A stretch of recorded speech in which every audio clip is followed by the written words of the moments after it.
যাত্রাপথে যে কোনো আপাদ বিপদে যাত্রীদের করণীয় কি তা সুন্দর করে বুঝিয়ে দিচ্ছেন এই বিমানবালারা। প্যাসেঞ্জার সার্ভিস পেয়ে খুশি হয়, তখন আরো ভালো লাগে যে হ্যাঁ ঠিক আছে, নিজের কাজটা করতে পেরেছি, খুব আনন্দিত ফিল হয়।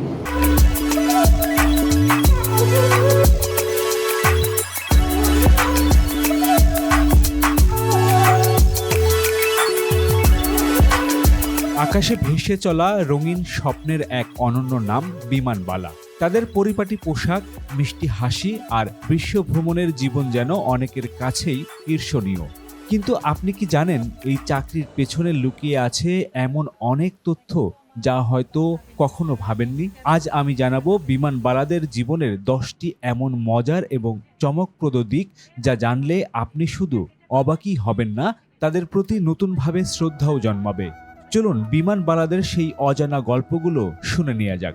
This is Flight Stewardess Hamida Adul welcoming you on board our flight number BG. একাধিক ভাষায় কথা বলা এ যেন তাদের নিত্যদিনের ব্যাপার। চিকেন, বিফ না পাস্তা, এই প্রশ্নটা তারা কেবল ইংরেজিতেই করেন না, অধিকাংশ বিমানবালায় অন্তত 3টি ভাষায় অর্ডার নিতে পারেন, যেমন ইংরেজি, ফরাসি ও আরবি। আর লোকাল ভাষা তো রয়েছে। বিশ্বের বিভিন্ন যাত্রীর সঙ্গে কথা বলতে পারাটাই তাদের পেশাগত দক্ষতার অন্যতম অংশ। আসলে একজন কেবিন ক্রুর অন্যতম গুরুত্বপূর্ণ দক্ষতা হলো বহু ভাষায় পারদর্শিতা। 2 থেকে 3টি ভাষায় কথা বলতে পারা আবশ্যক। যেমন ধরুন, একজন এমিরেটস বা কাতার এয়ারওয়েজের কেবিন ক্রু জানেন ইংরেজি, আরবি ও ফার্সি ভাষা। ইউরোপের অনেক এয়ারলাইন্সের কেবিন ক্রুরা জানেন জার্মান, স্প্যানিশ ও ইংরেজি। এশিয়ান ক্যারিয়ারগুলো যেমন Cathay Pacific, Singapore airlines, Chinese, Japanese, Malay ইত্যাদি ভাষা। একটি এয়ারলাইন্সের প্রতি বিশ্বস্ততা গড়ে তুলতে এই ভাষা খুবই গুরুত্বপূর্ণ। একজন যাত্রী তার মাতৃভাষায় সেবা পেলে তা শুধু সেবাই নয়, এক ধরনের সংযোগ সৃষ্টি করে। এতে যাত্রী সন্তুষ্ট থাকে, বারবার ওই এয়ারলাইন্সেই ভ্রমণ করতে চায় ওই যাত্রী। যেমন ধরুন, বিমান বাংলাদেশ এয়ারলাইন্সে বাংলায় কথা বলে কেবিন ক্রুরা। সেই ক্ষেত্রে এই যাত্রী সবসময় চাইবে বাংলাদেশি এয়ারলাইন্সেই ভ্রমণ করতে। আবার ধরুন, কোনো যাত্রী যদি বিমানে অসুস্থ হয়ে পড়েন অথবা নিরাপত্তা সংক্রান্ত কোনো নির্দেশনা দিতে হয়, ভাষা সেখানে জীবন মরণের পরিস্থিতির নির্ধারণ করতে পারে। আকাশে ওড়ার নেশা একবার শুরু করলে নামা কঠিন। বিমানবালাদের কাছে আকাশে ওড়া শুধু চাকরি নয়, এটা এক ধরনের আসক। অনেকেই বলেন 5 বছর ফ্লাইট অ্যাটেন্ডেন্ট হিসেবে কাজ করার পর আর অন্য কোনো পেশায় মন বসে না তাদের। মন যেন সারাক্ষণ আকাশেই ভেসে বেড়ায়। আপনাদের সার্ভিসটা দেন কেমন লাগে? আলহামদুলিল্লাহ, অনেক ভালো লাগছে। হ্যাঁ, সার্ভিস দিতে ভালো লাগে, প্যাসেঞ্জারের সাথে কথা বলতে, গ্রিটিং করতে, সব কিছুই ভালো লাগে। আর যখন প্যাসেঞ্জার সার্ভিস পেয়ে খুশি হয়, তখন আরো ভালো লাগে যে হ্যাঁ ঠিক আছে, নিজের কাজটা করতে পেরেছি, খুব আনন্দিত ফিল হয়। প্রথম যেদিন একজন কেবিন ক্রু আকাশে ওড়েন, সেটি হয়তো কেবল পেশাগত দায়িত্ব পালন, কিন্তু ধীরে ধীরে সেই ওড়া হয়ে ওঠে জীবনের অংশ। ভোরের আলোয় রওনা, সন্ধ্যায় নতুন শহরের হোটেল, রাতের আকাশে তারার নিচে একাকী ডিউটি, এই সব কিছুই হয়ে ওঠে এক অন্তর্গত অভ্যাস। অনেক অভিজ্ঞ বিমানবালারা বলেন 5 বছর এই পেশায় থাকলে আর মাটির চাকরিতে মন বসে না, মনে হয় কিছু একটা মিস করছি। কারণ প্রতিদিন নতুন গন্তব্য, নতুন শহর, নতুন সংস্কৃতি। একদিন দুবাই, পরদিন কুয়ালালামপুর, তারপর প্যারিস। এই রোমাঞ্চ কেউ সহজে ভুলতে পারে না। 9টা থেকে 5টার অফিস রুটিন নেই এখানে প্রতিদিন নতুন অভিজ্ঞতা, নতুন মানুষ, নতুন পরিবেশ। কেউ আদেশ দেয় না, তারা নিজেরাই নিজেদের জীবনের ক্যাপ্টেন। আবার ভ্রমণ প্রেমীদের স্বপ্ন পূরণ হয় এই বিমানবালা পেশায়। যারা ছোটবেলা থেকেই ভ্রমণ করতে ভালোবাসেন, তাদের কাছে এই চাকরি শুধু নয়, এটাই জীবনের পরিপূর্ণতা। অনেক সাবেক কেবিন ক্রু যারা অন্য পেশায় চলে গেছেন, তারাও স্বীকার করেন বিষয়টি। স্যার, এখানে আমাদের অমলেট আছে, hash potatoes, hash brown potatoes, আর সটেড মাশরুম আছে। আর আরেকটা মেনুতে আছে স্যার চিকেন কারি, আলু ভাজি অ্যান্ড চাপাতি। এটা হচ্ছে স্যার হ্যাশ ব্রাউন পটেটোর সাথে অমলেট এবং সটেড মাশরুম। আমাদের কাছে থাকে যে স্যারা যখন যেটা চান আমরা ওটি প্রোভাইড করি। আমরা খুব ভালো লাগছে। অনেক ভালো লাগছে, আমরা এক্সাইটেড। আসলে এই পেশায় যারা আসেন তারা কেবল বেতন বা সুবিধার জন্য নয়, তারা আসেন ওড়ার জন্য, দেখতে চাওয়ার জন্য, জানার জন্য, বাঁচার জন্য। আকাশ ওড়ার এই আসক্তি কখনো থামে না, শুধু রুট বদলায়।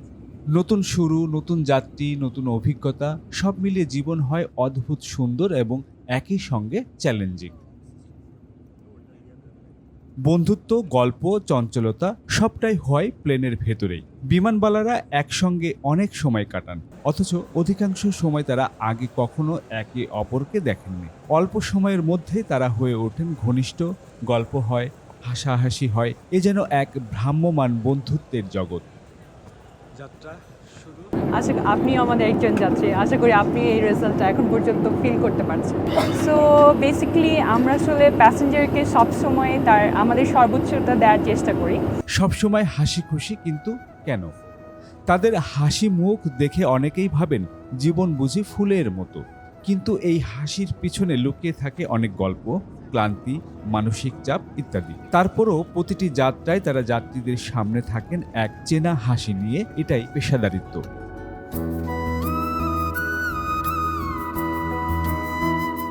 যাত্রীদের প্রশ্ন কখনো হাস্যকর, কখনো অবাক করা।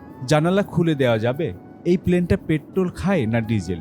ধূমপান করার জায়গা কোথায়? এমন সব প্রশ্ন প্রায়ই শুনতে হয় বিমানবালাদের, যা কখনো তাদের হাসায়, কখনো অপ্রস্তুত করে দেয়।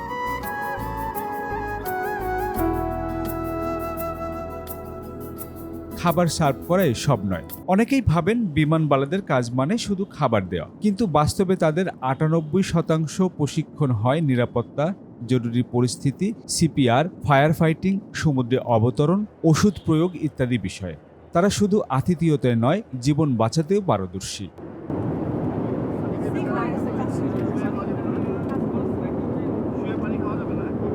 ধরুন হঠাৎ করে বিমানে কোনো একজন যাত্রী ভীষণ রকমের অসুস্থ হয়ে পড়ল, তখন কিন্তু আপনার প্রয়োজন প্রাথমিক চিকিৎসা। আর সেই প্রাথমিক চিকিৎসাটি খুব দক্ষতার সঙ্গেই করে থাকেন এই বিমানবালারা, আর এর ফলেই আপনি পেতে পারেন নতুন জীবন। তাই বিমানবালাদের এই পেশাটিকে শুধু খাবার পরিবেশনই ভাবলে হবে না, এর পেছনে তাদের রয়েছে অনেক গুরুত্বপূর্ণ দায়িত্ব, যা আপনার ভ্রমণকে সত্যি নিরাপদ করে তোলে।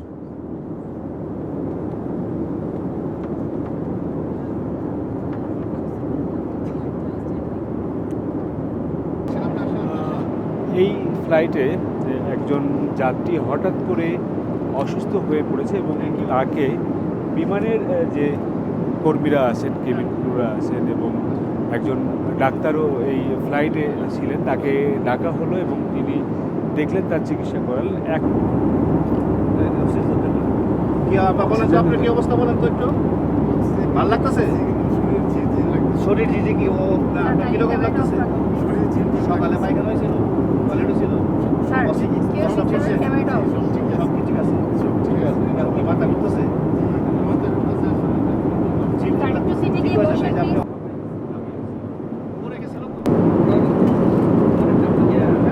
উনি যেভাবে বললেন ওইভাবে আমরা বাকিটা ট্রিটমেন্ট দিচ্ছি।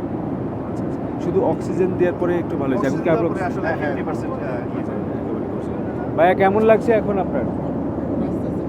টেনশন করেন না, কোনো টেনশন নেন না, ডাক্তার আছে, ওনারা আছেন। জি জি জি, থ্যাংক ইউ। জি, হঠাৎ করে সেন্সলেস হয়ে গেছিলাম, শরীর ঝিমঝিম করতেছিল, মাথা ঘুরাই দিয়েছিল। খাওয়া দাওয়া করছিলেন? জি। খাওয়া দাওয়া হয়েছিল? হ্যাঁ। ঠিক হয়ে যাবেন ইনশাআল্লাহ।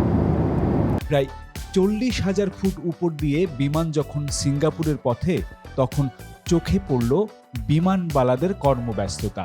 হাসি মাখা মুখ আর আন্তরিকতায় যাত্রীদের খাবার দিতে ব্যস্ত সবাই। ট্রলি ডলি বলা কেন অপমানজনক? বিমানবালাদের কেউ কেউ কখনো ট্রলি ডলি বলে ডাকেন। এটি একটি ছোট করে দেখা এবং অসম্মানজনক টার্ম, কারণ তারা শুধু ট্রলি ঠেলেই খাবার দেয় না, তারা নিরাপত্তার জন্য দায়িত্বরত। উচ্চশিক্ষিত ও বহু ব্যাকগ্রাউন্ড থেকে আসা মানুষ এই বিমানবালারা। অনেক বিমানবালা আগে ছিলেন শিক্ষক, নার্স, আইনজীবী বা কর্পোরেট কর্মী। এই পেশায় আসার পরও অনেকেই পড়াশোনা চালিয়ে যান, কেউ কেউ পাইলট হওয়ারও প্রশিক্ষণ নেন। আজকের এই রোম ফ্লাইটে কি কি মেনু থাকছে, আসলে যাত্রীদের জন্য কি কি খাওয়াচ্ছে, সেটি আসলে একটু জানতে আসি। আপা কেমন আছেন? কি কি খাওয়াচ্ছেন আজকে সবাইকে?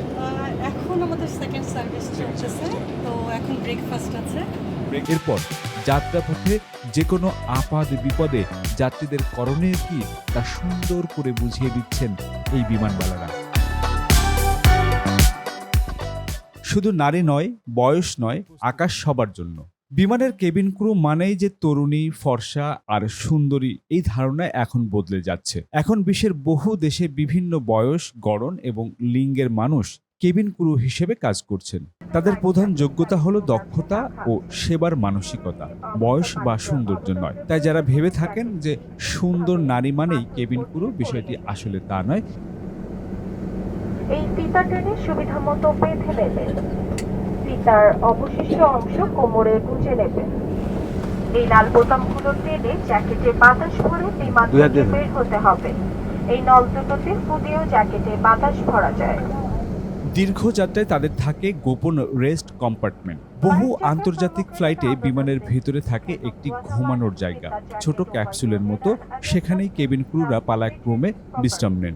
যাত্রীরা এর অস্তিত্বও টের পান না কখনো। কারণ ধরুন আপনি 10 থেকে 20 ঘন্টার দীর্ঘ একটি যাত্রা করছেন, সেই সময় একজন কেবিন ক্রু দীর্ঘ এই পথ টানা ডিউটি করতে পারে না। সেই ক্ষেত্রে রোস্টার অনুযায়ী দুটি শিফট ভাগ করে তাদেরকে কিন্তু এই ডিউটি করতে হয়। কেউ ঘুমান, কেউ ডিউটি করেন। এভাবেই কিন্তু তাদের এই দীর্ঘ পথের যাত্রা আপনাদেরকে আরো আরামদায়ক করে তোলে। সেই পথ অনুসরণ করে বিমান থেকে বের হতে হবে। কেবিন ক্রুরা ব্যবহার করেন গোপন সংকেত ও কোড। কখনো কি শুনেছেন একজন বিমানবালা কাউকে বলে উঠছে 143 গেট বা কোড ইয়োলো? এগুলো আসলে সংকেত ভাষা। কোনো যাত্রী সন্দেহজনক হলে, বমি করলে বা নিরাপত্তা হুমকি তৈরি করলে কেবিন ক্রুরা নিজেদের মধ্যে গোপন সংকেতের মাধ্যমে ব্যবস্থা নেন যেন পরিস্থিতি নিয়ন্ত্রণে রাখা যায়।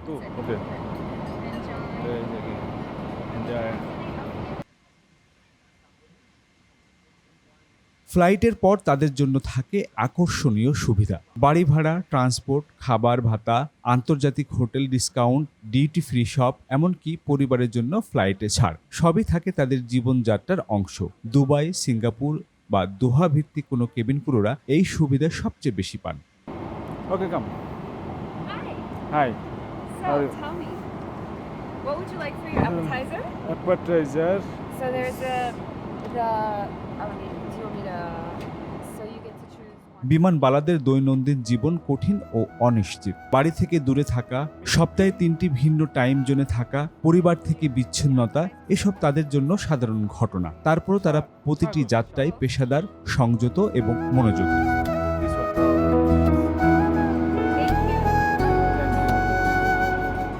বিমানবালারাই আপনার নিরাপত্তার শেষ ভরসা। বিমান দুর্ঘটনা হোক বা হঠাৎ হৃদরোগ, শিশু স্বাস্থ্য হোক বা কোনো যাত্রী আগ্রাসী হয়ে উঠুক, প্রথম ব্যবস্থা নেয় কেবিন ক্রুরাই। ফ্লাইট ডাক্তার ছাড়াই চালানো হয়, কারণ কেবিন ক্রুরাই হন ফার্স্ট রেসপন্ডার।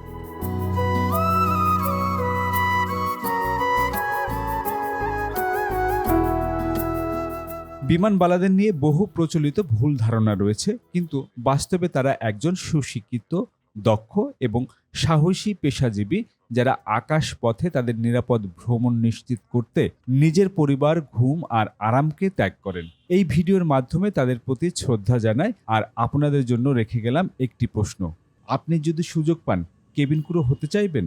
হ্যাঁ বা না কমেন্টসে জানান। যদি আপনার এই ভিডিওটি ভালো লেগে থাকে তাহলে অবশ্যই শেয়ার করে রাখতে পারেন। আর আগামীতে এ ধরনের ভিডিও পেতে অবশ্যই আমার চ্যানেলটি সাবস্ক্রাইব করুন এবং বেল বাটনটিতে চাপ দিয়ে রাখুন। তো ভিউয়ার্স, আমি জুলহাস কবির বিদায় নিচ্ছি আজকের মতো। দেখা হবে আবারও নতুন কোনো ভিডিওতে। সে পর্যন্ত ভালো থাকুন, সুস্থ থাকুন এবং নিরাপদে আকাশ পথে ভ্রমণ করুন। আপা, ধন্যবাদ। অনেক ভালো সেবা পেয়েছি আপনাদের কাছে। আশা রাখি আবারও বিমানের ফ্লাইটে আপনাদের সাথে দেখা হবে। ইনশাআল্লাহ। Thank you. Thank you so much.